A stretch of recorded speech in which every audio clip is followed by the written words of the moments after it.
हम सभी अक्सर ये सुनते हैं गिग वर्कर्स। अपने आसपास हम देखते हैं बहुत सारे ऐसे वर्कर्स को, लेकिन ये सवाल उठता है कि ये गिग वर्कर्स होते कौन है। ये गिग वर्कर्स, गिग शब्द कहाँ से आया, गिग इकोनॉमी कहाँ से आई, ये जरिया कब से शुरू हुआ।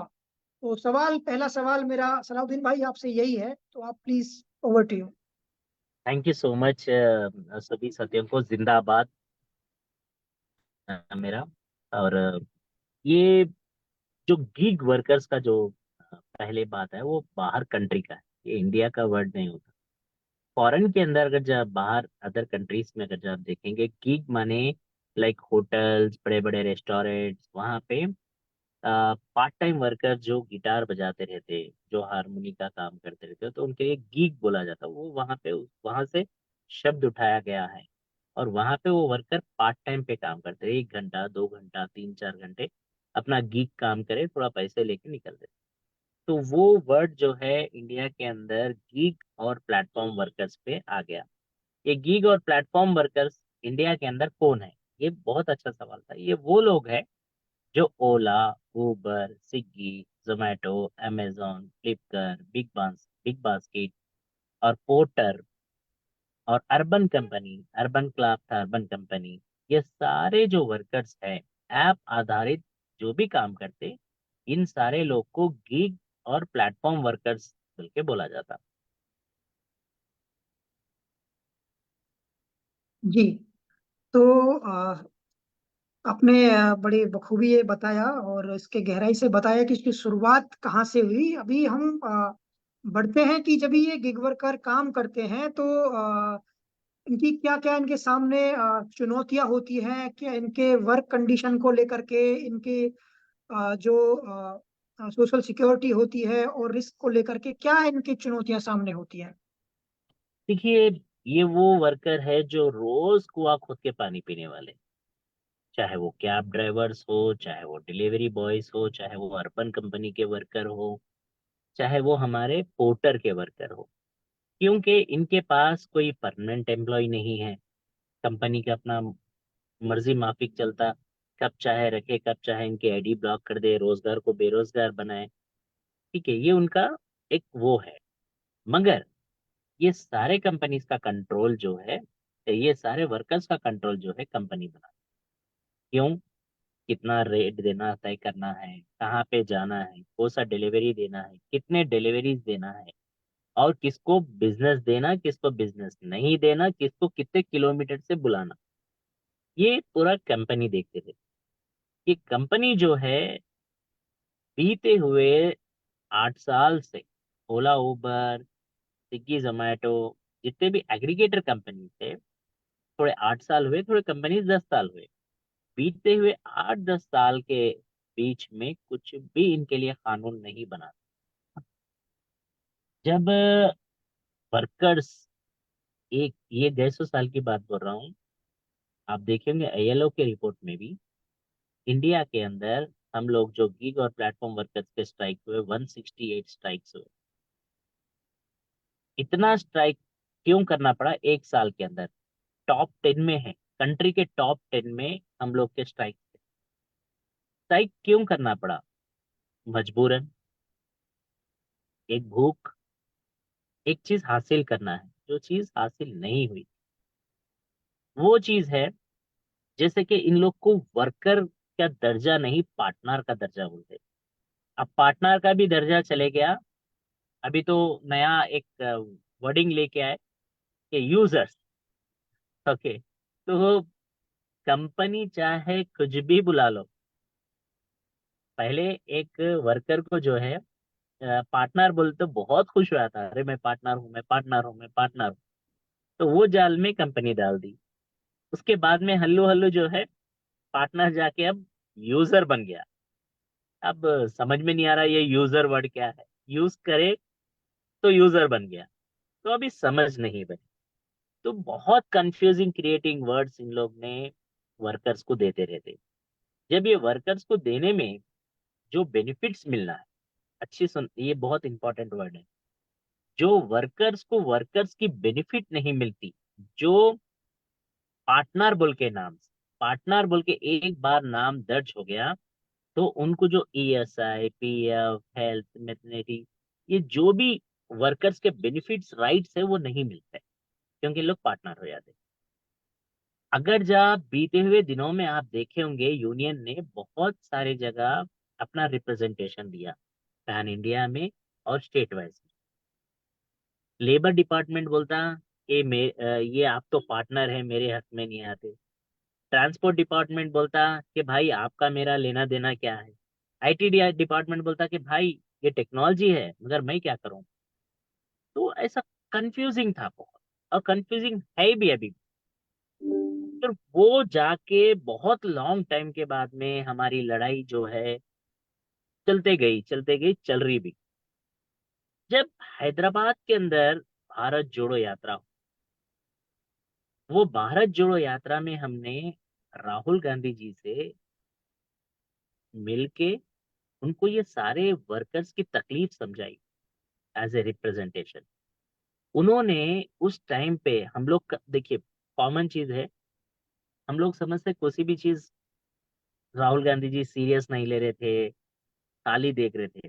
बट जब हम लोग रिप्रेजेंटेशन देने गए, आप इमेजिन, सब जने सोच रहे थे कि राहुल गांधी साहब जो सवाल पूछ रहे थे हमारे से, बार बार 2-2 मिनट को आप वीडियो में भी देख सकते, वो सारे सवाल उनके दिल और दिमाग में बैठ रहे थे और वहां से सवाल निकल रहे थे।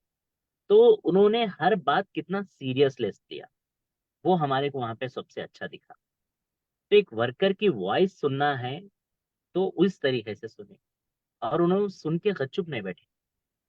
राजस्थान में जब भारत जोड़ो यात्रा उधर गई थी, वहां पे पहला सक्सेस, जो सरकार कांग्रेस की थी, अभी बदल गई, उस टाइम पे अशोक गहलोत जी को उन्होंने कहा कि इमीडिएटली इनके लिए जो गीग और प्लेटफॉर्म पे काम करते, ये वर्कर्स के लिए कानून बनना चाहिए, और इनके लिए सोशल सिक्योरिटी देना चाहिए, और इनके लिए बोर्ड देना चाहिए। तो ये पहला एक सक्सेस का एक जरिया था हमारा, कि हम वहां पे फूल नहीं, फूल की पत्ती से ही हासिल करें। उस टाइम में हमारा एक, सोचो आप, एक पहला इंडिया का कानून बना, देश में भी विदेशों में भी जो है इसकी चर्चा होने लगी, इस कानून के बारे में। उस टाइम पे हम लोग वहां तक नहीं रुके, हम लोग उसको आगे बढ़ाना चाह रहे थे। उसके बाद में कर्नाटक का इलेक्शन था, कर्नाटक के इलेक्शन तक भी हम हमारी आवाज रखे। वहां पे भी वर्कर्स इंटरेक्शन हुआ, वहां पे भी उनकी बात सुनी गई, और वहां पे जो प्रोमिसेस दिए वो फुलफिल कर्नाटक, वहां पे राजस्थान में भी करे और कर्नाटक का। अब उदाहरण जहां पे मैं हूँ, हैदराबाद तेलंगाना में, और यहाँ पे भी ये ऐसा नहीं है कि हम एक पार्टी के अंदर बात कर रहे, एक पार्टी के हित में बात कर रहे, जो है वो ट्रू ऑफ फैक्ट्स। हम रिप्रेजेंटेशन सिर्फ राहुल गांधी जी को एक को ही नहीं दिया, मल्टीपल टाइम्स पूरे पॉलिटिकल पार्टीज को भी दिया, चाहे वो CPI हो, CPM हो, चाहे BJP हो, और दूसरे बहुत सारे पार्टीज को हम लोग ने रिप्रेजेंटेशन दिया। मगर इंटरेस्ट जो बताया, वर्कर्स का इंटरेस्ट के ऊपर जो काम हुआ, वो कांग्रेस पार्टी का हुआ। कोई भी स्टेट में, अभी हैदराबाद के जब चुनाव हुए थे, थोड़े दिन पहले की बात है, उस चुनाव में हम लोग ने पूरे पॉलिटिकल पार्टी को ओपन भी लेटर लिखा और रिप्रेजेंटेशन भी दिया, अपने मैनिफेस्टो कमिटी में डाल के ये आप पब्लिकली ऐलान करिए। वंडरिंग क्या है मालूम, कोई सी भी पॉलिटिकल पार्टी नहीं डाली, कांग्रेस मैनिफेस्टो कमेटी में ही निकला था। और दूसरी बात, जब कांग्रेस मैनिफेस्टो में निकला था, जो यहाँ पे लोकल BRS पार्टी है, TRS जाके BRS बनी, उन्होंने वर्कर से इंटरेक्शन किया, और वो वर्कर इंटरेक्शन गीग और प्लेटफॉर्म वर्कर्स का, जो KTR थे यहाँ पे, मिनिस्टर, एक्स मिनिस्टर थे AT के, जो चीफ मिनिस्टर के बेटे थे, उसके बाद तुरंत हमारे कांग्रेस पार्टी की तरफ से गीग और प्लेटफॉर्म वर्कर्स का डिक्लेरेशन निकला। यू नो डिक्लेरेशन के माने, 3 चीज पे डिक्लेरेशन निकला। वो है, पहले इनके लिए कानून बनाया जाए, इनके लिए बोर्ड बनाया जाए सोशल सिक्योरिटी का, और तीसरा, इनके लिए एक मिनिमम रेट तय किया जाए, एक बेसिक एक फेयर के जैसा तय किया जाए, एक वेज तय किया जाए। तो जब फिर से राहुल गांधी जी भी वर्कर से मिले, बहुत सारे ड्राइवर से, डिलीवरी बॉय से, और जीएचएमसी के वर्कर से जो झाड़ू लगाते हैं उनसे मिलके, उन्होंने उनकी आवाज सुन के प्रॉमिस किया था एक बात। मैं ये एकदम फ्रेश बात बोल रहा हूँ, जो कल की बात कर रहा हूँ। जो सरकार बने बाद में राहुल गांधी जी एक बात बोले थे पब्लिक में, इंटरेक्शन में, जो गिग वर्कर्स के वहां पे, तुरंत सरकार बनते ही हमारा चीफ मिनिस्टर आप लोग से इंटरेक्ट होके मीटिंग करेंगे गिग और प्लेटफॉर्म से। आप यकीन नहीं मानते, आज का कोसा भी पेपर उठा के देखिए, आज का। कल हमारे चीफ मिनिस्टर साहब जो रेवंत रेड्डी हैं, उन्होंने गिग और प्लेटफॉर्म वर्कर से कंसल्टेंसी की, उनसे इंटरेक्ट हुआ, उनसे पब्लिकली मीटिंग करे। सरकार, वर्कर्स, एक तरफ से एग्रीगेटर कंपनीज को बुलाया। तो वहां पे उन्होंने जो राहुल गांधी जी का प्रॉमिस था वो फुलफिल किया। वहां तक मत समझिए, जो वर्कर्स को दिया हुआ वादा था वो पूरा फुलफिल हुआ। जो वर्कर्स की वॉइस थी कितनी स्ट्रांग थी, और कितनी वो वॉइस को इम्प्लीमेंटेशन पे ला सकते। ज्यादातर आप देखे होंगे पॉलिटिकल पार्टीज और या पॉलिटिकल लीडर्स क्या करते, जो वादे देते वो भूल जाते थोड़े दिन के बाद में, उसको याद नहीं रखते। ये अक्सर होते रहता हर पॉलिटिकल पार्टीज। मगर यहाँ पे वो चीज आपको भूल जाने की ऐसा नहीं, इम्प्लीमेंटेशन पे दी। इम्प्लीमेंटेशन देना ही नहीं, कल इंटरेक्शन एक ही नहीं हुआ। कल उन्होंने तीन बड़े बिग चीज ऐलान किए उस मंच से ही। एक, उन्होंने बोले कि आपके लिए इमीडिएटली कानून बनना चाहिए, सोशल सिक्योरिटी का एक वेलफेयर बोर्ड बनना चाहिए, और साथ ही साथ एक ऐप बनना चाहिए। हम क्यों दूसरों पे डिपेंड हो, 30-30% कमीशन आपके वर्कर से लिया जाता, हम हमारा खुद का एक ऐप बनाएंगे।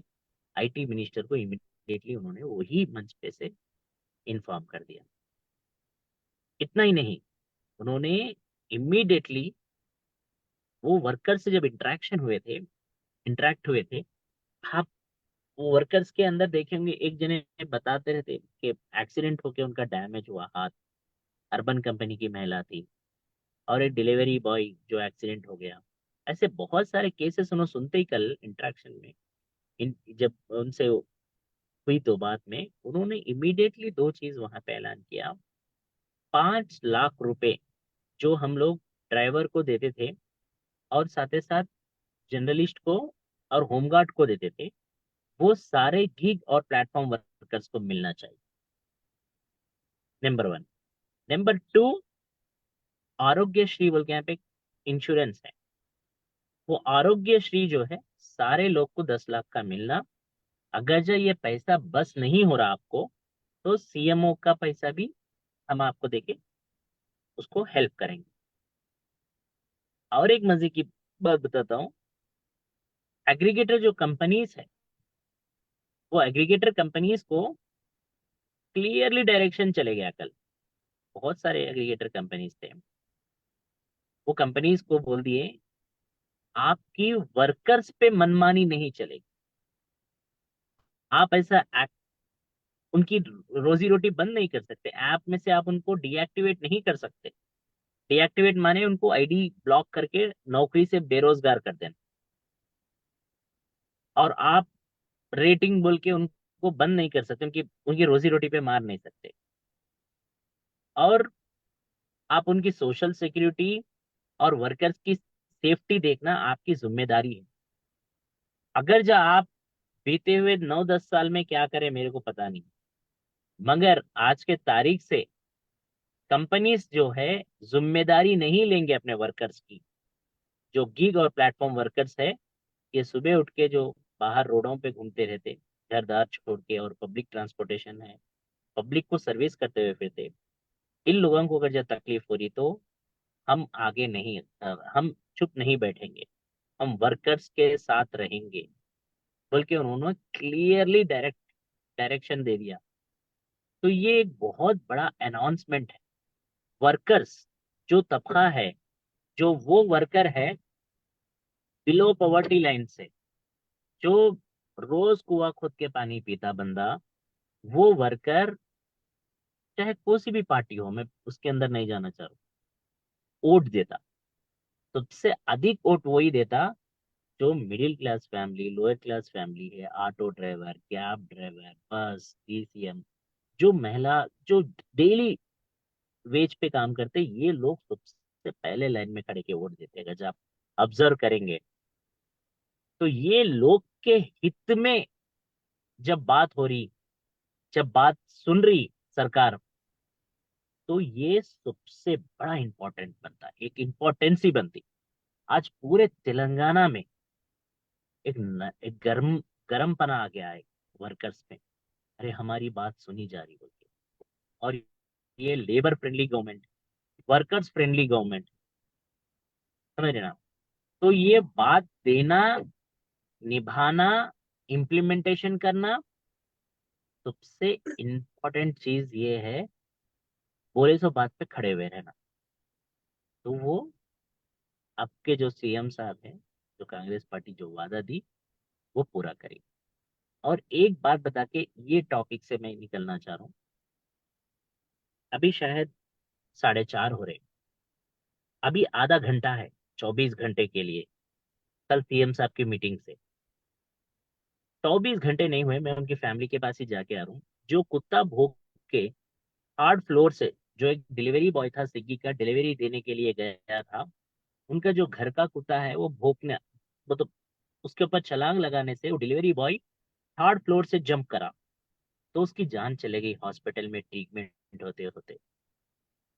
तो वो हम लोग, एक लॉन्ग डिमांड था उनके लिए, सरकार कुछ हेल्प करे, क्योंकि कंपनी हेल्प नहीं कर रही थी, एग्रीगेटर कंपनी। तो वो सीएम साहब ने कल तुरंत उनके दिमाग में आके बोल दिए कि वो जो बंदा डिलीवरी पे गिर के उसका इंतकाल हो गया, उसको हम हमारे रिलीफ फंड से 2 लाख रुपए का मुआवजा दें। 24 घंटे भी नहीं हुए, सीएमओ ऑफिस, लेबर डिपार्टमेंट, सब उनके घर के पास है। मैं उनका घर नहीं मालूम था, सब लेके जाके कार्रवाई करा के, उन लोग को उतना पढ़ाई लिखाई नहीं आती, एज ए यूनियन हम लोग सामने रह के उनको हेल्प करते। तो ये पूरा सारा काम निपटा के मैं अब घर को जा रहा था, देरी हो गई असल इसके अंदर। तो मैं कार में ही ये मीटिंग कर, तो इम्पोर्टेंसी जो है एक काम करने का, जो एक मुद्दा है, अगर जब दिल से काम करना चाह रहे, एक workers friendly movement, workers friendly government लाना चाह रहे, तो इस तरीके का भी काम होता। जो फैमिली, आप उनके फैमिली पे देखेंगे, उसको पैसे की खुशी नहीं है। उसके मैं घर पे जाके देखा तो उसके चेहरे पे क्या बोल रहा मालूम, सर सुबह 5 बज के मेरे को फोन आ रहा था, टीवी में आया बोल के। बोला रात को भी आया था, मेरी नींद नहीं आ रही थी, असल कौन है, क्या है, कैसा मिलना, किधर मिलना, एक रहता ना, कौन आता नहीं आता। सीएम साहब तो बोल दिए 2 लाख रुपए हम रिजवान को दे देंगे। ये सिर्फ हम लोग बोले कि सुन के अच्छा दिखा, मगर रियलिटी में सुबह उन्होंने 9-10 बजे तक उनके घर पे खटखटा के ऑफिसर चले गया, लेबर डिपार्टमेंट चले गया, और सीएमओ ऑफिस जब जाके खटखटाए उनके ऑफिस, उनका घर, तो सोचो उसके लिए पैसे की इंपॉर्टेंट नहीं थे। उन्होंने बोला कि सर मैं ख्वाब देख रहा हूँ, क्या सोचा था मैं ख्वाब में हूँ, सोचा था मैं ये चीज। तो ये सबसे इम्पोर्टेंट है। तो ये होना चाहिए हर जगह। सॉरी थोड़ा लंबा बात बोला, बट नहीं ये नहीं नहीं नहीं, बहुत ये नहीं, रियलिटी ऑफ ट्रू फैक्ट्स है। जी काम करना है सरकार को इंटरेस्ट लेके, जी और हमारे जैसे young leaders, future of leaders, जिसको कहते हैं हम फ्यूचर ऑफ वर्क कहते हैं, फ्यूचर ऑफ वर्क से फ्यूचर ऑफ लीडर को कैसा जोड़ना चाहिए, ये हमें सीखने के लिए और सिखाने के लिए मिल सकता। जी। बहुत शानदार आपने बातें बताई, और ये लंबी प्रक्रिया ही है, और आपके संघर्ष में आपका लंबा ही है। तो बहरहाल जितना जैसा आपने बताया, तो सबसे पहली चुनौती यानी पहचान की है। गिग वर्कर्स को कंपनियां वर्कर मानने को तैयार नहीं है, अपने आप को कंपनी मानने को तैयार नहीं है, एम्प्लॉयर मानने को तैयार नहीं है। तो गिग वर्कर जाए तो जाए कहाँ। दूसरा कि सबसे बड़ी बात, गाड़ी हमारी गिग वर्कर्स की, पेट्रोल गिग वर्कर्स का, इंश्योरेंस गिग वर्कर्स की, और जान को खतरा गिग वर्कर्स का, और कमीशन कंपनियों का। तो इस सब के बावजूद कंपनियां ये दावा करती है कि हम इन गिग वर्कर्स को, अपने सो कॉल्ड पार्टनर्स को बहुत कुछ देते हैं और हम लॉस में चल रहे हैं। इसके पीछे की सच्चाई क्या है? आपको सिर्फ मैं एक 10-15 दिन पहले की 10-15 दिन पीछे की बात मैं कहना चाह रहा हूँ। शायद आप बिजनेस पेपर को सा भी उठा के देखे होंगे और मेरा ट्वीट भी देखिए एटलीस्ट। तो स्विगी और जोमेटो जो 5,550 का जो इन लोग ने टैक्स जो सरकार को नहीं बना, ये सबसे बड़ा उदाहरण है। ये हम लोग कंपनीज सरकार को बीते बहुत सारे दिन से बोल रहे हैं कि ओला, उबर, स्विगी, जोमेटो, अमेजोन, फ्लिपकार्ट, जो जो भी कंपनीज है, एग्रीगेटर कंपनीज, इनके ऊपर कानूनी इंक्वायरी लगाइए। ये लास्ट में क्यों आ रहे? आपने बहुत अच्छी बात कही। गाड़ी मेरी, तेल मेरा, पेट्रोल मेरा, गाड़ी का ईएमआई मेरा, सब चीज मेरा।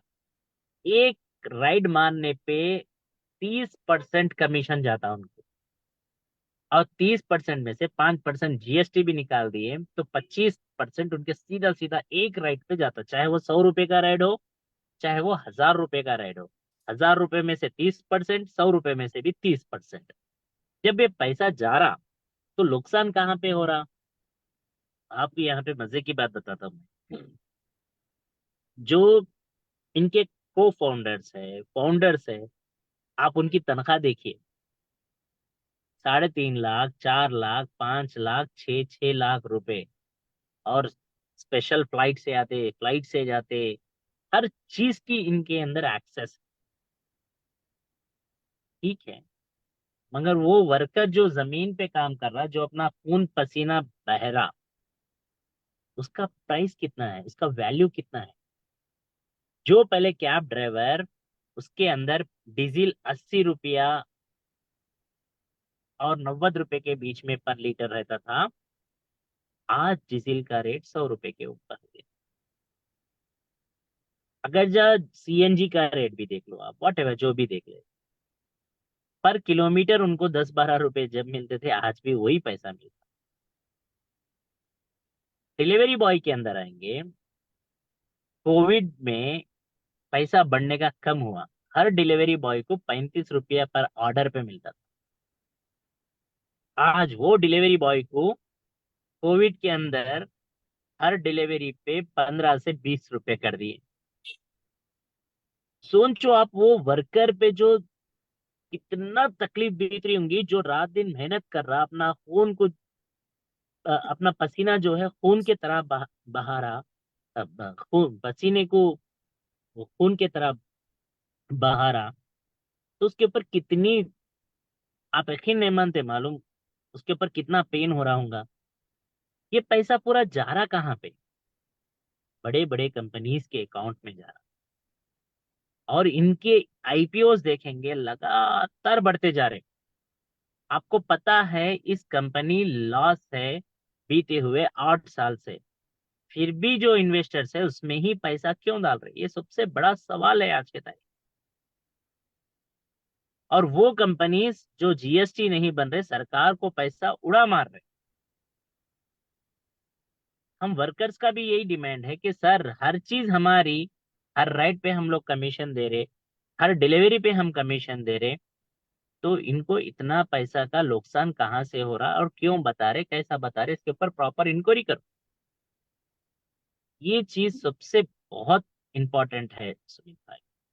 और ये इसमें, ये वर्कर्स को खड़े करने में, आप यकीन नहीं मानते, एक वर्कर से और एक वर्कर को लड़ाया जाता। एक वर्कर से और एक वर्कर को कैसा लड़ाया जाता? एक जोन के अंदर और एक जोन के अंदर रेट कार्ड अलग देते, डिलीवरी बॉय का है तो, या उसको 8 किलोमीटर, 10 किलोमीटर, 12 किलोमीटर का राइड देते। ड्राइवर है तो भी उतना ही 8 किलोमीटर, 10 किलोमीटर खाली जाके सवारी लेना पड़ता। आप सोचते होंगे बहुत सारे बार आपके बगल में गाड़ी रहती ओला उबर की, मगर वो कहीं से 3-4 किलोमीटर से आते रहता। शायद ऐसा बहुत जनों को हुआ होगा यहाँ पर, मैं समझता हूँ। क्यों? वो डिजाइन कौन करता? कंपनी जो वहां पे बैठी एल्गोरिथम डिजाइन करता। ये एल्गोरिथम जो है, किसको बिजनेस देना, किसको बिजनेस नहीं देना, किसको इंसेंटिव मिलना, किसको इंसेंटिव नहीं मिलना, किसको कितना पैसा मिलना, किसको कितना पैसा नहीं मिलना, पूरा वहां पे बैठ के इन लोग कठपुतली को खिलाए जैसा खिलाते रहते, ड्राइवर को हो या डिलीवरी बॉय। ये हकीकत है। बहुत बढ़िया। और तो हमारा अगला सवाल ये है कि कंपनियां अलग अलग रूप से ये अ, दावा करती हैं कि हम लॉस में चल रहे हैं। बहरहाल जब भी सुनवाई की बात आती है तो जैसे ही कोई गिग वर्कर जब भी अपनी ग्रीवेंस को लेकर के जाता है तो यही एक चुनौती, एक ये भी चुनौती होती है वो कि किससे कोई बात कहे, क्योंकि सब कुछ एक ऐप से, ऐप बेस्ड काम होता है। तो ना कोई ऑफिस होता है, ना कोई ऐसी जगह होती है, ना कोई ऐसा व्यक्ति होता है जो डायरेक्ट उनकी बात को सुन सके। इस सब को देखते हुए राजस्थान सरकार ने एक बड़ा क्रांतिकारी कदम उठाया, जो गिग वर्कर्स के लिए एक वेलफेयर बोर्ड की स्थापना की। इस बोर्ड में इसके काम में आप भी शामिल रहे हैं, और बहुत सारे ऐसे लोग थे जो मजदूरों के संगठन से जुड़े हैं, जिन्होंने एक आवाज उठाई, और राजस्थान सरकार ने इन आपकी लोगों की बातों को सुना, और इसी इसी मद्देनजर की आप लोगों की सुनवाई हो, आपको भी आपका हक मिले, मिनिमम वेज मिले और सोशल सिक्योरिटी मिले। तो इस कदम को आप कैसे देखते हैं? देखिए, मैं फिर से बताना चाह रहा हूँ सुमित भाई, ये इंडिया का ही नहीं, पूरे विश्व का पहला एक एक बोलते ना, एक माइलस्टोन का जैसा एक कानून। ये सिर्फ सोशल सिक्योरिटी तक है सीमित, मगर इसमें बहुत सारी चीज जो जब बेनिफिट हो सकते थे वहां पे हम लोग ने डाली। वो हमारे लिए भी पहला बिल था। वो बिल के अंदर आप जैसा बात कर रहे, ग्रीवेंस मैकेनिज्म का एक पार्ट है। वो कहीं पे भी नहीं था, यहाँ पे है। अब तक जितने भी अगर जब हम शिकायत देते थे, जैसा मैंने पहले ही भी आपको थोड़ी देर पहले कहा, शिकायत देना है तो 3 डिपार्टमेंट पे भी हमारा शिकायत नहीं एक्सेप्ट करते, 3 मिनिस्ट्री भी एक्सेप्ट नहीं। तो राजस्थान में ये सबको नजर में रखते हुए, वर्कर्स के तकलीफों को कंसल्टेंसी हम लोग करते हुए रखा कि इनका इस बोर्ड में ट्राइपार्टेड बोर्ड हो। ट्राइपार्टेड बोर्ड माने सरकार, यूनियन रिप्रेजेंटेशन और कंपनीज, तीनों बैठ के उनकी शिकायत की सुनवाई करेंगे, और उसके बाद उनका फैसला लेंगे कि वो आगे काम करना है या नहीं करना है। इतना ही नहीं, उनका सेफ्टी, उनका हेल्थ एंड सिक्योरिटी, ये सारे चीज हम लोग ने उसमें डाल के रखा। और ये बिल लाने में भी, जैसा आपने कहा, बेशक सिविल सोसाइटी का जो रोल था, निखिल डे जी का, अरुणा राय जी का बहुत बड़ा योगदान था। हम लोग तो जमीन की लड़ाई भी लड़ रहे थे, एक तरफ से वर्कर्स को ऑर्गेनाइज कर रहे थे बहुत ही बड़े पैमाने पे, क्योंकि इलेक्शन एक तरफ नजदीक पड़ रहा था। ठीक है, हमारा काम एकदम आके रुक, पूरा बन के गवर्नर के पास जाके रुका था। इमेजिन, एक वर्कर के ऊपर भी थोड़े सियासती, मैं एक्सपेक्ट नहीं करा था। मान लो 3-4 दिन हो गए थे, गवर्नर सिर्फ अपने फाइल दबा के रखे थे, जो गिग और प्लेटफॉर्म वर्कर्स का बिल। और फिर से मैं अवेलेबल नहीं था उस टाइम पे। हमारे रक्षिता जी और अरुणा राय जी जाके गवर्नर से फिर डिस्कशन करके, एक तरफ से हम लोग का मोर्चा निकल रहा था, धरना चल रहा था, ये सब बताए तो उन्होंने बोले कि हाँ, मैं इसको करके भेजती हूँ। तो जब जाके गवर्नर दस्तखत करके भेजे, इतना हुए बात। तो सोचो, इसके अंदर एक वर्कर का राइट्स देने, कंपनी का चाहे प्रेशर कितना हो सकता, बोल के एक उदाहरण, और वर्कर के हित में भी निकल रहा, तो इसके अंदर भी सियासती चलती, इसके अंदर भी सियासती होना चाहिए, बोलते सभी चीज हमको देखना चाहिए। ये वो लोगों में से एक है कि जो वर्कर्स के खिलाफ भी हो काम हुआ सो लोग हैं। अगर जो आप देश के अंदर पहले देखे होंगे, बहुत सारे कानून की ये वर्कर्स के कानून थे, 44 कोड्स, लेबर कोड्स को सभी को वाइंड अप करके एकदम क्लोजली 4 कानून में उसको तब्दीली लाई, बदलाव लाया। तो वर्कर्स फ्रेंडली कहाँ पे बन सकते? एक वर्कर्स की आवाज, एक वर्कर नहीं, ये वो लोग वर्कर्स हैं, जैसा आपने स्टार्टिंग कहा, अनऑर्गेनाइज वर्कर्स। अनऑर्गेनाइज वर्कर्स तो अभी एक जगह कहीं तो कहीं थोड़े बहुत तो भी एक जगह मिलने के चांस है। गीग और प्लेटफॉर्म वर्कर्स तो आपको हर रेस्टोरेंट पे नए लोग मिलेंगे, हर ड्राइविंग में रोज नया लोग मिलेंगे। एक ठिकाना नहीं है इनका, एक मकाना नहीं है। तो ये बहुत टफ चैलेंज है सर, इनको ऑर्गेनाइज करना यूनियन के लिए बहुत चैलेंज है। और इनका कानून भी, अगर जो आप इनका कानून क्या है मालूम? फोन के अंदर एक अग्रीमेंट आता, आई एग्रीड बोल के दबा दे तो उन्हें अग्रीमेंट साइन कर दिया। आप बेचारे जो भी हमारे ड्राइवर डिलीवरी भाई है, उनके पास वो अग्रीमेंट निकाल के पढ़ नहीं सकते। अब वो जो शिकायत, जैसा आपने कहा, सब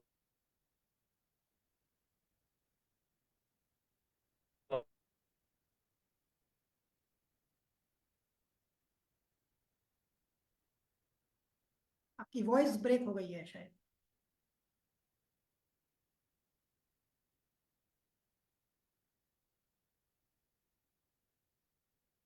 हेलो,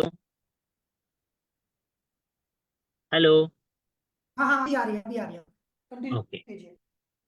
तो पहला वो चीज वहां से निकल के आ गया कि सारे वर्कर्स जो है अपनी शिकायत दर्ज कर सकते, वर्कर ही नहीं, कस्टमर भी शिकायत दर्ज कर सकते। आम आदमी को जो तकलीफ हो रही, वो सारे लोग वहां पे, इंक्लूडिंग सरकार, एग्रीगेटर कंपनीज और यूनियन रिप्रेजेंटेशन के पास रख सकते।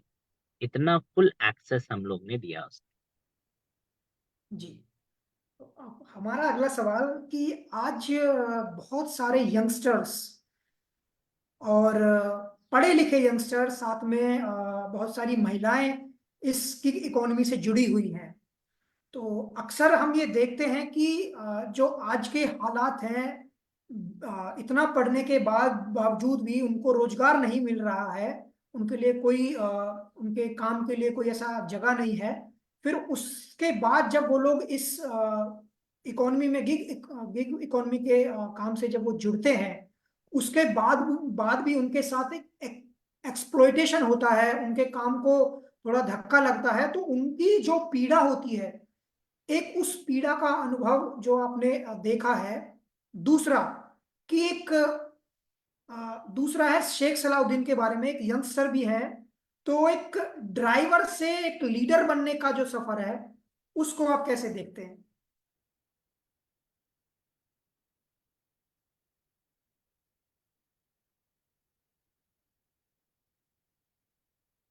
आप अनम्यूट कीजिए, अपने आप को अनम्यूट कीजिए।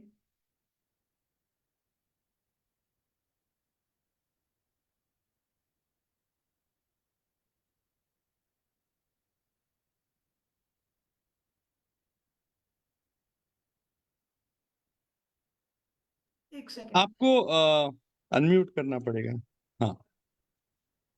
राइट, वो आपके जी तरफ से रुक गया था। जी तो मैं लास्ट से फर्स्ट पे आता हूँ। जी देखिए, लीडर कब बनते हैं?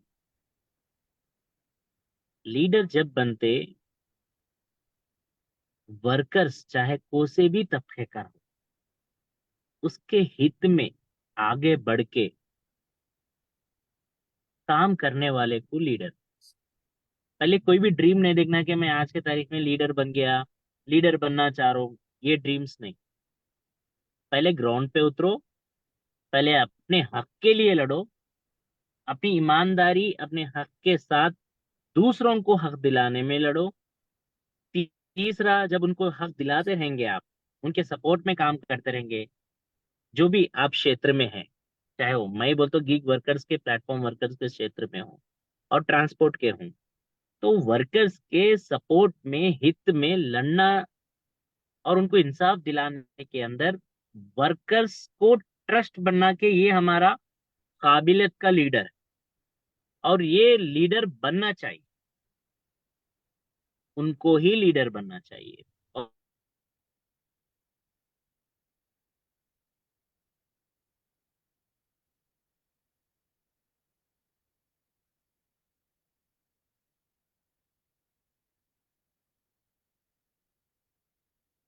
लीडर, वो जी लीडरगिरी ज्यादा दिन नहीं टिक पाती।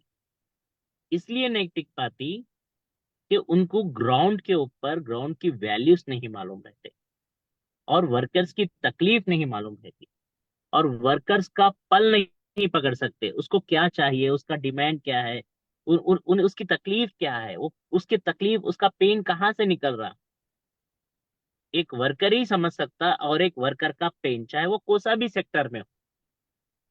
अगर जब हम देखे होंगे बहुत सारे केसेस में ऐसा होता है, एक एग्जांपल बोल रहा हूं मैं, अगर जहाँ एक फैमिली के अंदर एक फैमिली मेंबर के साथ कुछ हादसा हो गया एक्सीडेंट में, तो वो फैमिली वो ही एक्सीडेंट से बहुत सफर हुई, ऐसी अपने दोस्त के सर्किल में भी वो हादसा रिपीट वहां पे हुआ, सेम हादसा, सेम वैसी प्रॉब्लम। तो जब वो आगे वाला बंदा बोलते रहता, अरे सलाउद्दीन भाई, आप तो मेरे फैमिली के बारे में बोले जैसा बोल रहे, सेम प्रॉब्लम था भाई, सेम मेरे साथ भी हुआ, मेरे फैमिली के साथ भी हुआ, सही है बोल।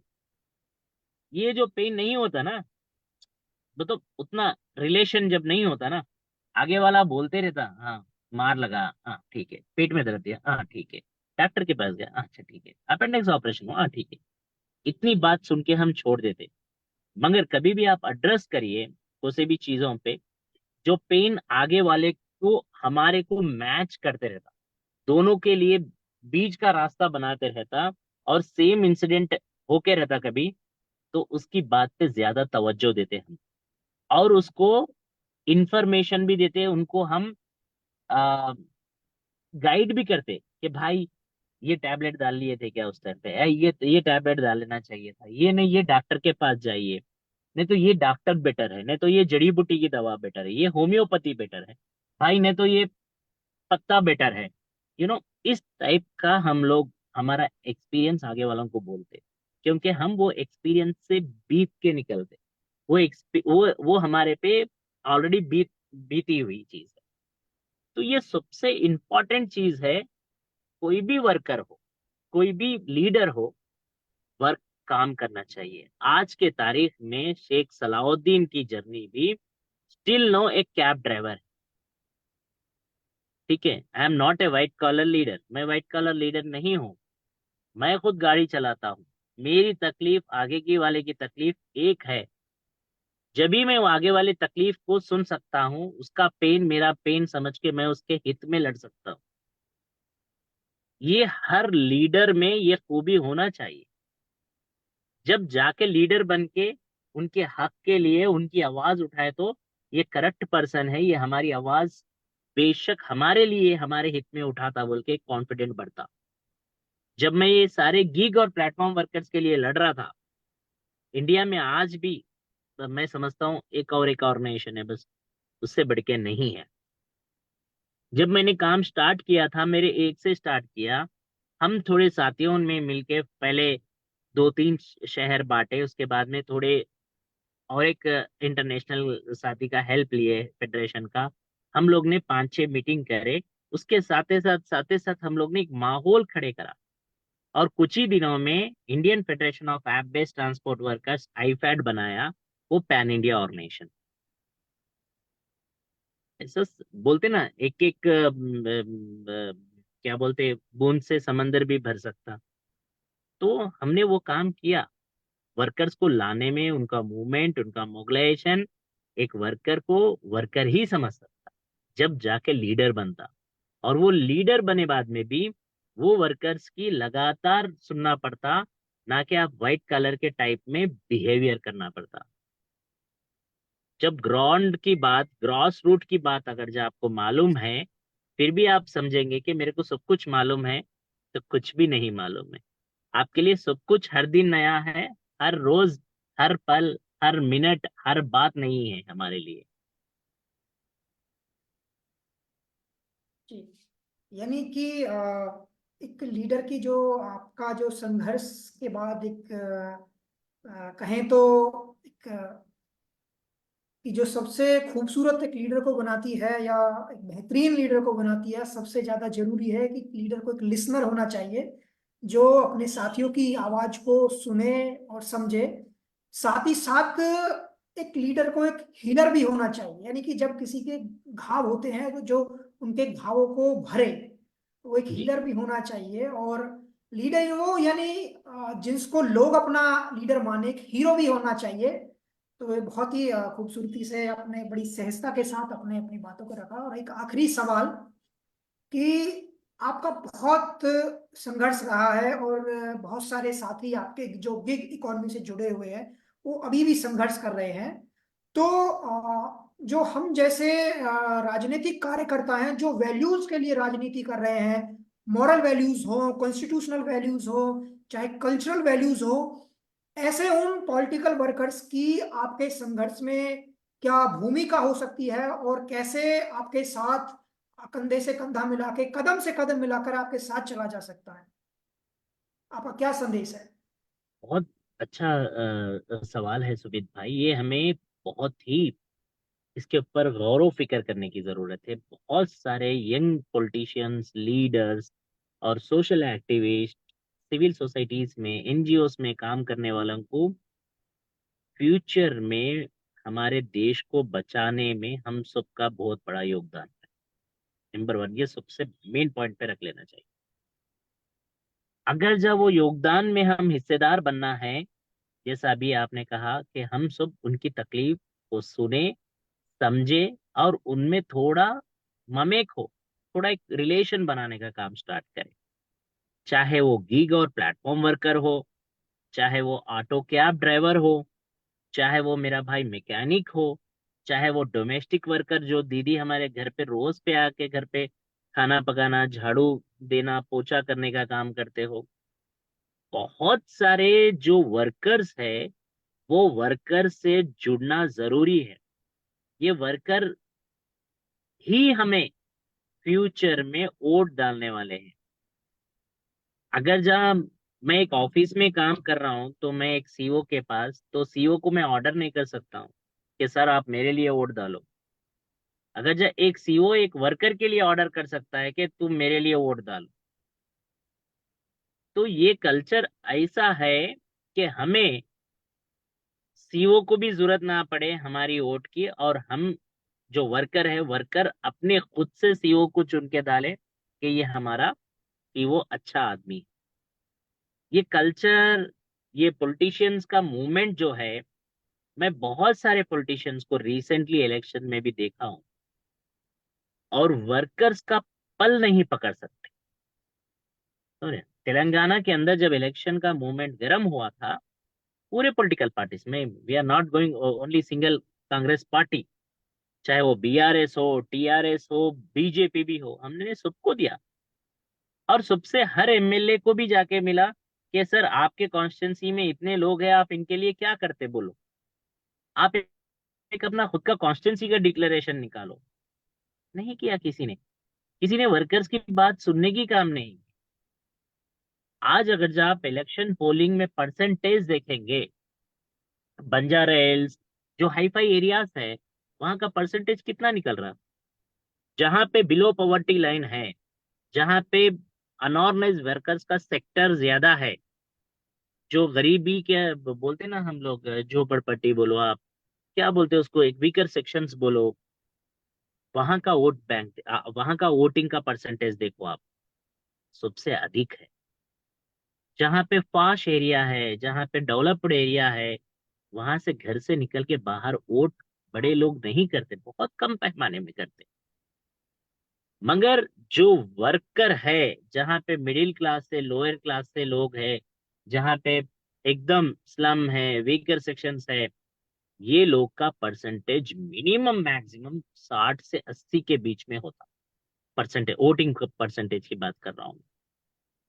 तो ये हमारे लिए वो वर्कर्स की सीख है कि उनको कहाँ तक हम अट्रैक्ट कर सके, और उनके सुख दुख में हम कैसा ममेक होके मिलजुल के काम करना स्टार्ट करें, और वो सेक्टर को हम रीच होके उनकी तकलीफ को अगर जब हम जोड़ेंगे, उनकी तकलीफ में हम भाग लेंगे, तो मैं जरूर बोलूंगा, चाहे वो कोसा भी सेक्टर हो, चाहे हमें पता है या नहीं है, हम उनसे जुड़ के काम करना स्टार्ट करेंगे, तो जरूर आप अगले आने वाले दिनों में एक काबिलियत लीडर नहीं, काबिलियत इंसान, इंसानियत के नाते से आपको पब्लिक चुनती, वर्कर चुनता। हर सेक्टर का एक वर्कर वर्कर ही है। हम भी अगर जब कोई ऑफिस में काम करे तो हमारे को वर्कर ही बोलते हैं, मगर कोई को फाउंडर नहीं बोलता वर्कर को। ठीक है, कहाँ पे काम कर रहा रे भाई, वो तो मैं फलाना विप्रो में काम कर रहा हूँ बोलता, पर मैं विप्रो का सीओ हुए तो सीओ हूँ बोलता, मगर विप्रो में क्या कर रहा नहीं बोलते, वर्कर ही बोलते। तो ये काम करो या कुछ भी हो, एक रिलेशनशिप बहुत बहुत इंपॉर्टेंट। और रिलेशनशिप सबसे ज्यादा हमें यंगस्टर्स को जमीन पे करना पड़ेगा, और जमीन के मुद्दों पे करना पड़ेगा, जो बहुत ही तेजी से इकोनॉमी, जैसा आपने कहा 7.7 लाख गीग वर्कर्स और प्लेटफॉर्म वर्कर्स अभी तक है 2021 के आंकड़ों के हिसाब से। ये 2930 के अंदर में ये 2.38 करोड़ जा रही गीग इकोनॉमी। तो इतने सारे गीग और प्लेटफॉर्म वर्कर्स पे काम होने वाला है। तो सोचो आप, हम क्यों ना जुड़े ये वर्कर्स के साथ, इनकी तकलीफ में हम क्यों हिस्सा ना ले, हम डोमेस्टिक वर्कर्स के साथ क्यों ना ले, हम फिशर जो मच्छी पकड़ते मछुआरे उनके साथ क्यों ना, हम मैकेनिक के साथ क्यों ना, हम जो दीदी बाई हमारे पास डोमेस्टिक का काम है उनमें क्यों नहीं, हम सब जगह सब सेक्टर में कितना हो सका उतना सीख के प्रोफेशनल प्रोफेशनल लीडर बनना चाहिए। जब आपके पास कोई समस्या लेके आए, कि आपके दिमाग में ऑलरेडी उसका रास्ता आपके पास वेरी क्लियर और विजन दिखे, कि आप ठीक है, ये जाओ, ये डिपार्टमेंट में आपका काम होगा, ये जाइए यहाँ पे आपका काम होगा। जब जाके आप identify future of leader, future of brightness देख सकते। नहीं तो you are depending from others, आप कभी भी दूसरों पे डिपेंड होना पड़ता। जब ग्रॉस रूट से जमीन की काम से जुड़ते हुए आप ऊपर जाएंगे, धक्के खाते खाते जाएंगे, और लेबर डिपार्टमेंट में कहाँ कहाँ पे भी खाते जाएंगे, तो वहां पे एक्सपीरियंस होते रहता, ऑफिसर्स से एक्सपीरियंस होते रहता, ऑफिसर्स का बिहेवियर एक्सपीरियंस होते रहता, वर्कर का बिहेवियर कैसा है मालूम होता, वर्कर का तबका क्या सोच रहा हमारे लिए मालूम होता, उनकी क्या जरूरत है, क्या नीडली है, उनके लिए हमें क्या क्या प्लान्स बनाना होगा फ्यूचर में। और उनका फ्यूचर हमारे हाथ में, पॉलिटिशियंस के हाथ में, फ्यूचर ऑफ लीडर्स के हाथ में कैसा होता, उनका देश, हम लोग जो देश बदलने की बात कर रहे हैं, ये सब चीज कैसा बदल सकते, कानून में तब्दीली ही कैसा ला सकते, जैसा कि गीग और प्लेटफॉर्म वर्कर्स का कानून बना, नया कानून, उसके बाद कर्नाटक स्टार्ट हुआ, तेलंगाना में कल जो मैं बोला बात स्टार्ट हुआ, ये चुप एक दिन में बनता नहीं। इसके पीछे हम लोग ने 8 साल 10 साल से संघर्ष करते करते करते करते आज मिला। और ये मिलने में भी इसके अंदर कहीं पे भी नहीं छोड़ा, कसरत नहीं छोड़ना चाहिए, हिम्मत नहीं हारना चाहिए। तेलंगाना के इलेक्शन में भी मैंने बहुत मेहनत की कि पार्टी को मनाने के लिए। मेरे सामने एक ही था, कांग्रेस नहीं, बीजेपी नहीं, सब पार्टीज थे। मैं ये सोच रहा था जो मेरे वर्कर्स के हित में बात करे, जो मेरे वर्कर्स को फायदा दे सकते, मैं उनकी आवाज बन के उगलूं, मैं उनकी आवाज को सपोर्ट करूं। मगर पॉलिटिकल पार्टीज नहीं दिए, जो दिए उनके हम हित में बोले, जो नहीं दिए उनके हित में नहीं बोले। ये मेरा डिसीजन नहीं है, this is the collective decision from the workers. वो वर्कर्स मांग रहे कि क्या होना, वो काम करने वाले बोल रहे कि मेरा फ्यूचर किधर तय करना है, कौन सी पार्टी को वोट देना है, तो वो जाके उसको ही वोट देंगे। उसके लिए सही नेता बनने के लिए इतना सारा होमवर्क करके अपने को फील्ड पे पूरा प्रैक्टिकली करने के वजह से जब जाके एक पक्का परफेक्ट प्रोफेशनल बोलते हैं ना लीडर बन सकते। ये हमारे यंगस्टर्स को सीखना जरूरी है, इम्प्लीमेंटेशन जरूरी है। बहुत सारे लोग, चाहे आप देखे होंगे ब्लॉक्स में काम करते हुए, आज एक लीडर की हैसियत पे आए।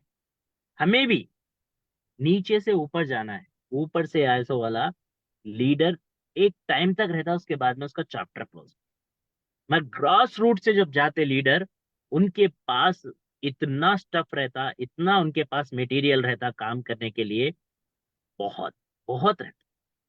ये आपका एक्सपीरियंस है, ये आपका सपोर्ट है, ये आपका फ्यूचर है।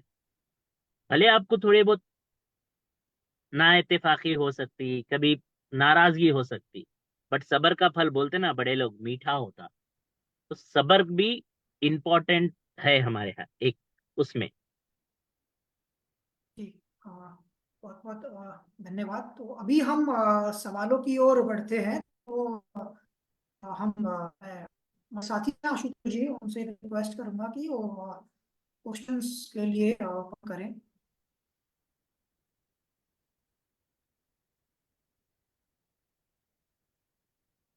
आशुतोष जी, आप सुन पा रहे हैं क्या? या मुझे लगता है सुमित, अगर कोई हमारे क्वेश्चंस साथी एक हाथ पूछना चाहेंगे तो हम लोग क्वेश्चंस लें एक हाथ। हाँ, बिल्कुल ले सकते हैं, 2-3 क्वेश्चन हम ले सकते हैं। यस। मुझे हैंड रेज मिलेगा तो मैं तुरंत ही आपको अनम्यूट करूंगा। किसी साथी का कोई सवाल है तो हैंड रेज कर सकते हैं वो। आज के सत्र से जुड़ा हुआ किसी का कोई सवाल है तो।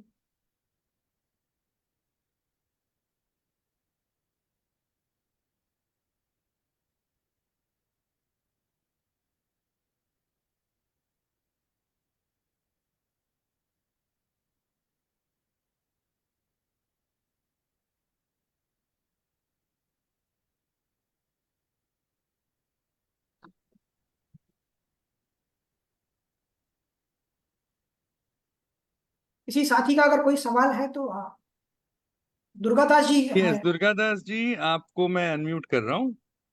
आप अनम्यूट करें और दुर्गा जी आप हाँ, बात कर सकती हैं आप अभी।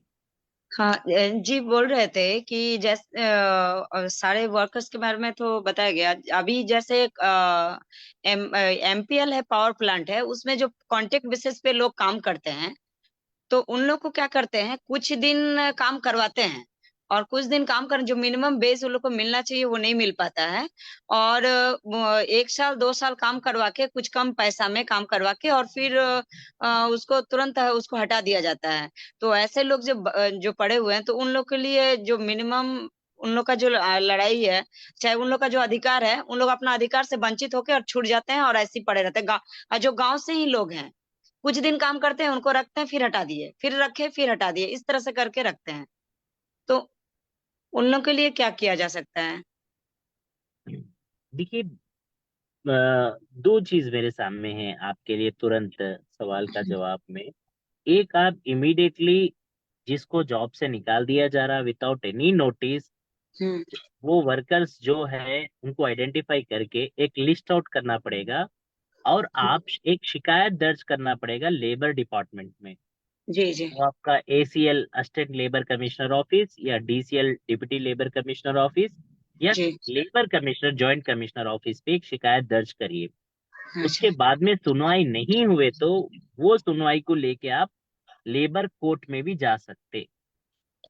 जी जी जी मगर हमें उनके लिए, वो वर्कर्स के लिए खड़े होने के लिए, आप पहले आपके पास अगर रिसोर्सेस माने जैसे कि इंफॉर्मेशन नहीं भी है, तो राइट टू इंफॉर्मेशन एक्ट में हम्म सरकार से भी आप मांग सकते कि ऐसे लोगों को हम किस तरीके से हम्म, सरकार से हेल्प दिला सकते इस कंपनीज के खिलाफ, इस जी कंपनीज के शोषण से।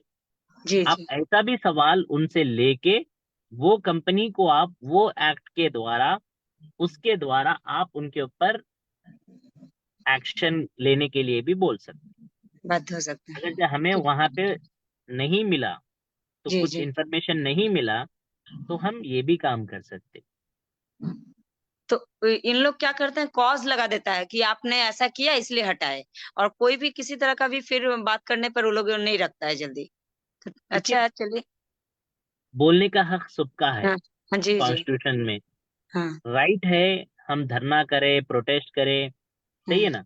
ये हमें संविधान ने हक दिया कि हम्म, हम लड़े, और हमारे को लड़के हम हर चीज हासिल कर सकते। प्रोटेस्ट जी करने का भी हमारा हक है। जी जब जी। कंपनीज हमारे तो बहुत सारे आईडीज जो वर्कर के हैं ब्लॉक करते रहते, हाँ पेपर सोनाली, में टीवी में फोटो आए सोनाली लाइट जलाओ ना। तो ये सारे प्रॉब्लम्स को जो है हल निकालना पड़ेगा, हमें लड़ना पड़ेगा। अगर जब वर्कर है तो उनके वर्कर के अ, हित में हम शिकायतें दर्ज करना पड़ेगा। 1, 10, 20 कितने हो सके उतने डजनों शिकायतें दर्ज करे। बाद में उसको हम नहीं भी सुनवाई हुई, अगर जब लेबर कोर्ट में भी हमारी सुनवाई नहीं हुई, हम जैसा सुप्रीम कोर्ट में केस डाल के रखे, आप भी वैसे सुप्रीम कोर्ट तक जाके पीआईएल डाल के आप अपनी लड़ाई लड़ सकते, उनको हक दिला सकते।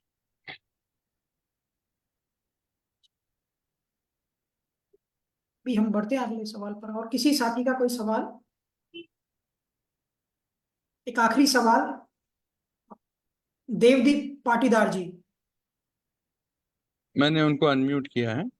जी, देवदीप पाटीदार जी, प्लीज पूछिए। आपका इस सत्र से संबंधित प्रश्न जो है पूछिए।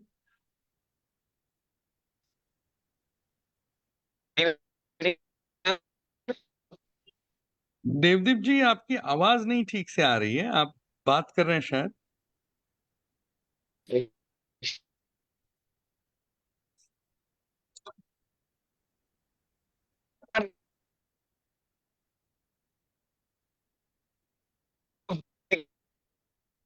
ओके, उनका कनेक्शन शायद नहीं है। मैं राहुल पांडे जी जी का सवाल है, मैं राहुल जी आपको अनम्यूट कर रहा हूँ, आइए। जय जगत सर। मैं वेस्ट बंगाल से हूँ। आवाज आ रही है मेरी? आ रही है, आ रही है। सर, यहाँ पे गिग वर्कर्स को लेके हम लोग काम करना चाह रहे हैं। प्रॉब्लम यहाँ पे भी है ओला उबेर में, लेकिन यहाँ पे हम लोग को ये लोग नया यूनियन फॉर्म करने नहीं दे रहे हैं।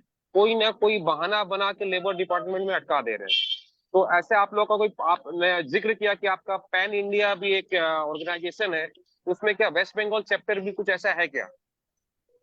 जी बेशक, हमारा है वहाँ पे चैप्टर, इंद्रनील इंद्रनील बोल के है, वो हम्म, देखते वहाँ पे। हम्म, मगर एक चीज मैं आपको बताना चाह रहा हूँ, यूनियन हम्म, बनाने का हमारा हक है, ठीक है। ट्रेड यूनियन एक्ट के हिसाब से हम हमारा हम्म, यूनियन हम्म, बना सकते हैं। अगर जो यूनियन बनाने में तकलीफ भी है तो आप एसोसिएशन भी बना सकते हैं, but association is should be society act, am right. मगर यूनियन जो है वर्कर्स के लेबर एक्ट को बहुत ही क्लोजली रिलेटेड करता, उनकी मांगों को, और इनके केसेस भी जो है बहुत स्ट्रांग भी लिया जा सकता। अगर जा आपके लेबर डिपार्टमेंट में, मेरे को भी ये तकलीफ हुई, मेरा यूनियन बनाने के लिए खुद मेरे को 2 साल लगे। This is a true fact, 100% मैं जानता हूँ। तो मेरे जैसे वाले कोई 2 साल लगे, पानी पिला दिए इन लोग तो, वो तो बहुत वो है, ठीक है ना। मगर हमारी लड़ाई वहां तक नहीं रुकना चाहिए। उनको हम बोलना चाहिए कि सर, अगर जो आप नहीं बना रहे तो क्या, किस लिए नहीं बना रहे, इसका कारण बता दो। अगर जो हम लोग सीधे तरीके से नहीं बोल रहे, तो आप राइट टू इंफॉर्मेशन एक्ट का इस्तेमाल करिए। मेरा एप्लीकेशन सो एंड सो नाम से नहीं लिया जा रहा। अगर जो ट्रेड यूनियन एक्ट में मैं रजिस्टर करना चाह रहा हूँ एक यूनियन को कि क्या चीज चाहिए, तो आपको फिर से सवाल में जवाब निकलेगा, 7 लोग चाहिए, काफी है, मेंबर्स को बना सकते।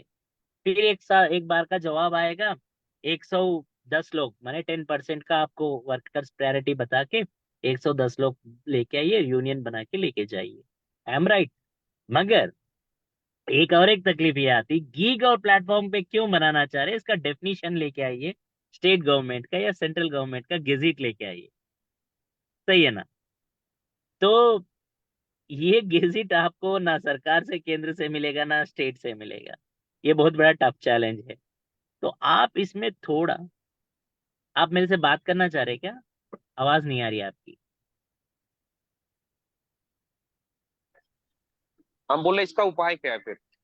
यस, तो आप उसको सरलता में थोड़ी देर के लिए आप ये बनाओ, ऐप आधारित काम करने वाले जो ऐप बेस्ड वर्कर्स यूनियन बोल के लगा दो आप, ठीक है। उस नाम से पहले आप रजिस्टर करवा दो। ऐप आधारित जो भी काम करते, स्विगी, जोमेटो, ओला, उबर, ये तो ऐप में ही काम करेंगे ना। बिल्कुल बिल्कुल बिल्कुल। इनके आईडीज प्रूफ आप जमा करा दो, सर ये वर्कर्स है ऐप आधारित करने वाले, और रजिस्ट्रेशन करवा दो। आपको फिर भी नहीं हो रहा, कुछ उसमें हेल्प लगेंगी तो मैं ही आपको हेल्प करूंगा वहां पे, कितना हो सका उतना, तो ठीक है। आपका नंबर मिल जाएगा? बिल्कुल हाँ, मिल जाएगा राहुल भाई। राहुल जी, मिल राहुल जी, राहुल जी, शेख सलाउद्दीन जी अपने को अभी नेक्स्ट सिटिंग में भी मिलेंगे, तो आपसे मुलाकात होगी, है ना? एकदम एकदम एकदम। उनका स्पेशल वहीं पे सेशन सारे, अभी होगा बिल्कुल वहीं चाईबासा पे में। बात होगा फिर। बिल्कुल। Yes. अभी समापन की ओर बढ़ते हैं तो और बहुत सहजता के साथ सलाउद्दीन भाई आपने अपनी बातों को, अपनी संघर्ष को रखा। आपको हमारे संगम परिवार की तरफ से सतरंगी सलाम। और आपने जो एक अनुभव बताया उसके बाद एक हमारे लिए भी एक चुनौती है और एक सीख है कि हम कि कैसे हम एक जो मार्जिनलाइज सेक्शन है, जो एक इनविजिबल सेक्शन है, उसको कैसे हम उसके लिए खड़े हो सकते हैं। और इसमें एक और बात मैं यहाँ कहना चाहूंगा कि हम उनको उन इनविजिबल पर्सन्स को किस नजरिए से देखते हैं, या कि हम या तो उनको एक वोट बैंक के नजरिए से देखते हैं, या किसी स्कीम का बेनिफिशियरी देखते हैं, या वो नागरिक हैं, या एक इंसान। तो जी हमको एक इंसान की तरह उनको समझना जी। पड़ेगा, उनके पेन को समझना पड़ेगा, उनके संघर्ष को समझना पड़ेगा। और यही हम आगे बढ़ते हैं। मैं रिक्वेस्ट करूंगा आशुतोष जी से, और वो समापन की बात और बढ़े, और closing remarks. Ashutosh ji, over to you. साथियों, इस ऑनलाइन सत्र में हम लोगों ने जो बातें की, और शेख सलाउद्दीन जी ने जो हमें बातें बताई, मुझे लगता है कि बहुत ही महत्वपूर्ण बातें आज सामने रखी गई, क्योंकि जैसे अभी सुमित जी ने कहा कि उनको गिग वर्कर्स को वर्कर्स कहना ही मुश्किल हो रहा है। अभी जैसे राहुल पांडे जी के सवाल का उत्तर देते हुए कितनी सारे लूप होल्स को हमें देखकर हमें एक यूनियन फॉर्म करना भी मुश्किल हो रहा है। ऐसी स्थितियों में आज हम हैं। और दूसरी ओर ये कहा जा रहा है कि भारत में जो एम्प्लॉयमेंट जो कम हो रही है और बेरोजगारी जो बढ़ रही है, उसका आंसर, उसका उत्तर के रूप में इस तरह के प्रयोगों को देखा जा रहा है।